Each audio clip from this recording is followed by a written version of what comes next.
اور اپروول کے لیے جانا تھا تو گورنر جنرل اس وقت پتہ نہیں کیا نام تھا ان کا, انہوں نے اس کو ڈیزالو کر دیا, اسمبلی کو ڈیزالو کر دیا جی, کیونکہ گورنر جنرل کی پاورز ختم ہو رہی تھی جی. سو اس کے بعد سے یہ ایک میوزیکل چیئر چل رہی ہے پاور کی.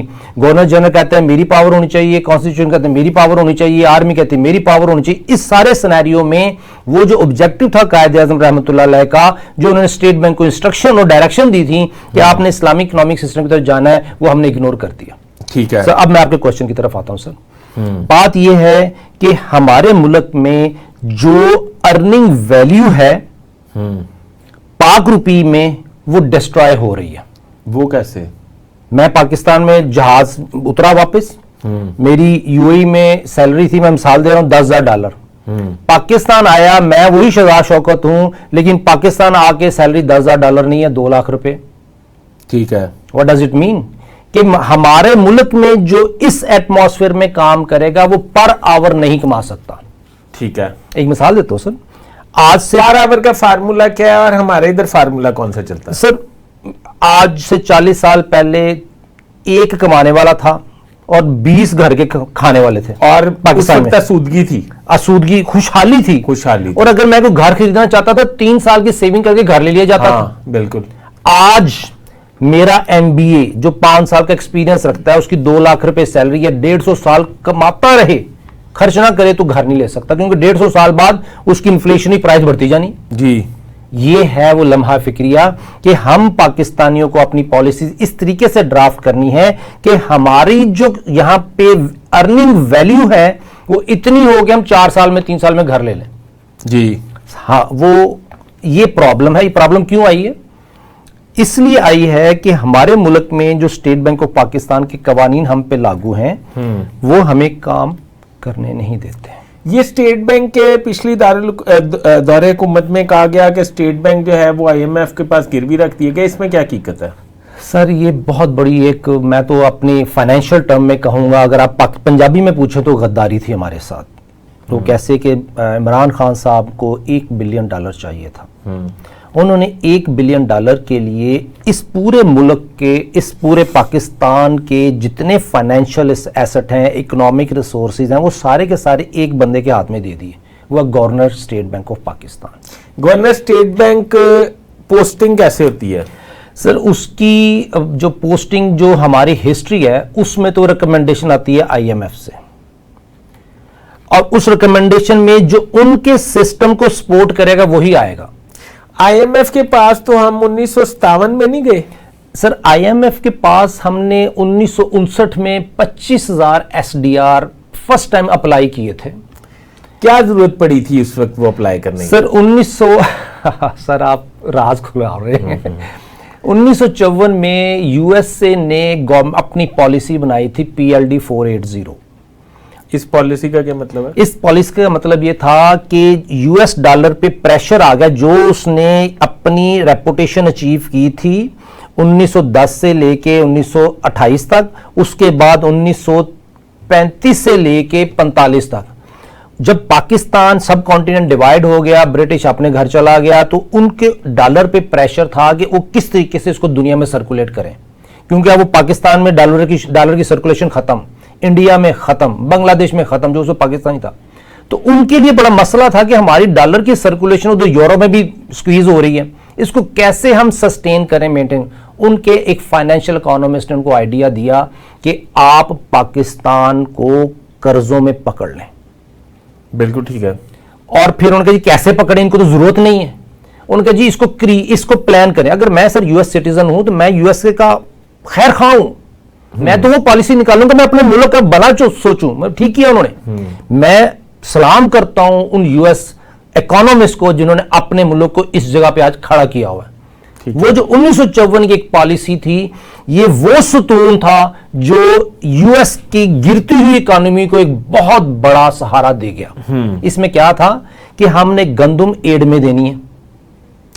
USA دے گا, USA گندم ایڈ میں دے گا, لون دے گا. نہیں, پر ہم تو زراعت میں خود مختار تھے. 1954 میں سیلف سفیشینٹ تھے سر. اچھا, پھر اس کے بعد پاکستان نے امپورٹ نہیں کی گندم 1955 56 57, لیکن پاکستان میں ایسے ہٹ مین اکانومسٹ آئے کہ پاکستان میں کسان کو نقصان پہنچانے کی پالیسی کریٹ کی گئی کہ اگر کسان کو 7 روپے من کاسٹ پڑ رہی ہے تو کسان سے 6 روپے من میں خریدو. اچھا، یہ میں آپ کو وہ چیز بتا رہا ہوں یعنی کہ ابھی حال ہی میں بھی ایسے اسکینڈل اس پہ آتے ہیں، پہلے بتائیں آپ. سر جو 7 روپے من گندم تھی وہ کسان کو کہا 6 روپے من لو. جی، وہ کیسے؟ اس کا ایک طریقہ ہے مارکیٹ کا. اگر آپ سوتر منڈی میں چلے جائیں، جی، اگر آپ کوئی چیز ایسی منگوا لیں، مثلا آپ نے کول کا ویسل منگوا لیا ہے، اس میں آپ کا جو کمپیٹیٹر ہے وہ اپنا ریٹ مارکیٹ کا گرا دے گا. سوتر منڈی میں اگر آپ نئے آ گئے ہیں، مال لے کے آ گئے ہیں، تو جو آپ کے کمپیٹیٹر ہیں آپ کو ناک آؤٹ کرنے کے لیے مال کا ریٹ نیچے کر دیں گے. اچھا، تاکہ آپ کو نقصان پہنچے، تاکہ پھر آپ بھاگ جائیں. کسان کو پیسے ریٹ وہ نکالا گیا کہ کسان کو نقصان ہو. ٹھیک ہے. مثلا آج ہی کی پالیسی کو دیکھ لینا، کسان کی پر من کاسٹ ہے سے 4000، اس کو کہا جا رہا ہے 2500 لے لو، 3000 لے لو. اس کو نقصان ہو گیا. کہاں جا رہا ہے؟ سر یہ پالیسی ہے نا سر، کون نکالتا ہے یہ اس کے بعد میں بات کریں گے. میں آپ کو ہسٹری بتا رہا ہوں. 1959 اور 60 میں صدر ایوب نے کیا ایک گھٹیا کام کیا کہ صدر ایوب نے جی کہ انہوں نے لینڈ ریفارمز کے نام سے وہ جو گندم لگانے والا ذمہ دار تھا اس کو وائپ آؤٹ کر دیا. وہ کیسے؟ اس لینڈ ریفارم کے تحت جتنے بڑے ذمہ دار تھے، اس کے اوپر کبھی پروگرام کریں گے، 500 ایکڑ پلس کے 200 ایکڑ کے، ان کو اس نے ان سے زمینیں واپس لے لیں. ٹھیک ہے. جب کسان سے ذمہ دار سے بڑے ذمہ داروں سے زمینیں واپس لے لیں تو ادھر کاشت ہی نہیں ہوئی. کاشت نہیں ہوئی تو ہمارے ملک میں اتنا بڑا شارٹ فال آیا کہ یہاں پہ گندم. اچھا یہ اچھا آپ بات پوری کریں پھر میں آپ سے بات. سر گندم شارٹ فال ہوئی تو ہم نے فوراً بھاگے یو ایس سے کہ جی ہمیں گندم چاہیے. اس دن سے لے کے جیڑی اسی پہلے نخریاں نہ لے رہے سا ہن ضرورت کے تحت، اور انہوں نے کریٹ کروایا. انہوں نے ڈالر ڈیمانڈ. اس کا مطلب یہ ہے کہ اگر جنرل ایوب نے ایسا کیا تو اس کے پیچھے امریکن پالیسی تھی. میں یہ سمجھتا ہوں as an economist American policy تھی، کیونکہ اس کے بعد کیونکہ میرے پاس ورلڈ بینک کی ایک برٹش لائبریری سے ایک ڈاکومنٹ میرے پاس ہے جی، یو ایس کی ایک لائبریری ہے اس کا ڈاکومنٹ میرے پاس ہے، پالیسی میٹرز میرے پاس ہیں. اس میں یہ نہیں لکھا ہوا کہ صدر ایوب نے یہ پالیسی اڈاپٹ کی یا کروائی، لیکن جو محرکات ہیں، جو بینیفیشری ہے، وہ کنفرم کرتا ہے کہ یہ سچویشن کیوں کریٹ کی گئی. دیکھیں نا، میں نے بینیفٹ اٹھانا ہے، میں ڈیمانڈ کریٹ کروں گا. بالکل. تو پھر آپ کا یہ سوال ہوگا شہزاد بھائی، ہمارے ملک میں 1 ملین ٹن کی ڈیمانڈ اچانک آ گئی تو اچانک وہ اویلیبل بھی ہو گیا 15 دن مہینے کے اندر اندر. جی سر کیونکہ یہ پلان تھا، یو ایس نے پہلے ہی فصل لگا کے رکھی ہوئی تھی کہ یہ ہم نے پاکستان کو دیا، یعنی کہ ہمارا حصہ رکھا ہوا تھا کہ جب یہ تھرو پراپر چینل آئیں گے اور ہم کہیں گے یہ انہوں نے پہلے لگا کے رکھی ہوئی تھی کیونکہ پلان کا حصہ تھا. بہت اچھا پلان تھا سر، آئی ریئلی لائک، میں سلوٹ دیم کہ جو انہوں نے. ابھی کا کیا ہے؟ ابھی یہ جو امپورٹ ہوئی ہے گندم، یہ کہاں سے ہوئی ہے، کیا ہے اور کس طرح؟ سر اس کی انفارمیشن تو آئی تو یہ آذربائیجان اور رشین سائٹ سے، یہ یو ایس سے نہیں ہے کیونکہ یو ایس سے گندم سے باہر آ گیا. اس نے اپنا آبجیکٹیو اچیو کر لیا تھا 1975 میں. یہ تو پرانی بات ہے نا، ابھی تو ماڈرن ہو گیا. سر ابھی تو صرف سمپل سی ہے کہ کیبنٹ کمیٹی میں یہ اپروول کے لیے گیا تھا، ٹی سی پی نے اس کی اپروول کے بعد امپورٹ ٹینڈر کر دیے اور امپورٹ کر لی. اور یہ چونکہ اپروول $1 بلین کا بجٹ میں پہلے سے تھا، پچھلے سال یہ اپروول تھی کہ $1 بلین کی گندم ہم نے منگوانی ہے. اب بجٹ جو مثلا ہمارے حکومتی ساز اداروں میں کیا ہوتا ہے کہ اگر ہم نے بجٹ خرچ نہیں کیا نا تو مئی جون سے پہلے ہم نے اس کو خرچ کر دینا ہے.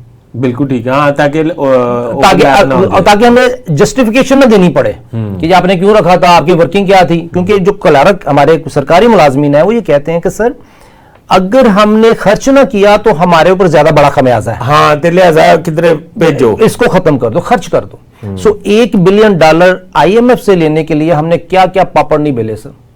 پاپڑ بیلے نا کہ ہماری ٹیم جا رہی ہے، ان کی ٹیم آ رہی ہے، اور اگر آپ کو پتا چلے کہ ان کے آنے جانے پہ کتنے کروڑوں خرچہ ہوا ہے وہ ایک علیحدہ حساب ہے.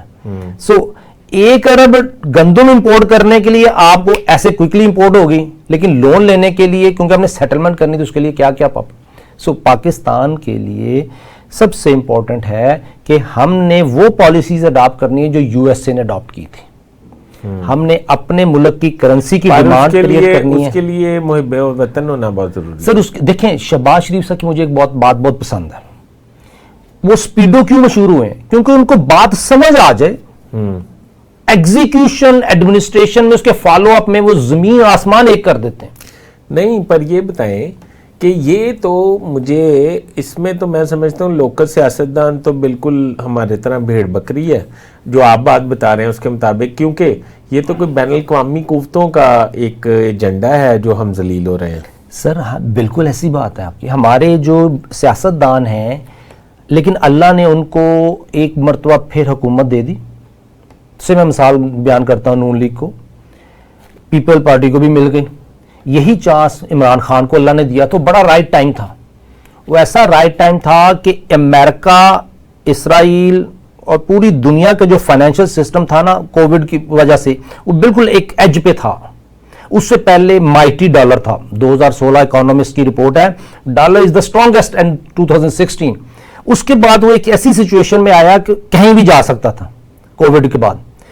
اس وقت ہماری پالیسیز, میں نے بہت لیٹر لکھے عمران خان صاحب کو اور چیف جسٹس سپریم کورٹ کو کہ ہمیں اپنی اکنامکس پالیسیز میں یہ کام کرنے ہیں, یہ اسٹریٹجی اڈاپٹ کریں. اینی ہاؤ وہ ایک علیحدہ بات ہے, وہ ختم ہوگی. آج کا دن سر یہ ہے کہ ہمارے سیاستدان اور ان کے ایڈوائزر میں آپ کو ایک فائنینشیل اکانومسٹ نہیں ملے گا. اچھا, ایک بھی نہیں ملے گا. اچھا, یہ بڑی امپورٹنٹ بات آپ کریں, ایک بریک لے لیں. بریک کے بعد میں آپ سے یہ پوچھتا ہوں کہ ہمارے اکانومسٹ کوئی نہیں ہے ناظرین. جی شہزاد صاحب کیا بات ہو رہی تھی ہمارے سر؟ ہم یہ بات کر رہے تھے کہ شہباز شریف صاحب کے پاس یا منسٹری آف فائنانس کے پاس ایک بھی فائنینشیل اکانومسٹ نہیں ہے.